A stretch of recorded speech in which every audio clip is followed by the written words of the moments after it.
कर्मचाऱ्यांचे आंदोलन सुरूच। विविध मागण्या मान्य करण्यासाठी महसूल कर्मचाऱ्यांनी जिल्ह्याभरामध्ये कामाचा संप करून कार्यालयाच्या प्रवेशद्वारावर निदर्शने करण्यात आली।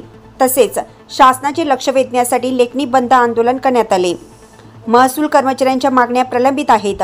पाठपुरावा करून देखील दुर्लक्ष असल्याने राज्य महसूल संघटनेच्या नेतृत्वाखाली आंदोलनाचा पवित्रा घेण्यात आलेला आहे। दांगट समितीच्या अहवालातील शिफारसीनुसार सुधारित आकृतीबंध कर्मचारी कपात न करता लागू करावा। अव्वल कारकून मंडळ अधिकारी संवर्गातून नायब तहसीलदार पदावर पदोन्नती द्यावी। महसूलसाठी एक परीक्षा पद्धती लागू करताना सहाय्यकांचा ग्रेड 1 पे 2400 रुपये करावा। यासह अन्य मागण्यांसाठी आंदोलन करण्यात आलं। त्यानुसार कर्मचाऱ्यांनी आंदोलन केलं।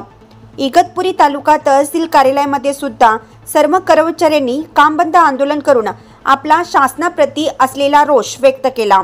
आमच्या मागण्या मान्य झाल्याच पाहिजे। आमच्या मागण्या लोकमान्य न्यूजसाठी संचालक लक्ष्मीकांत शिंदे, इगतपुरी, नाशिक।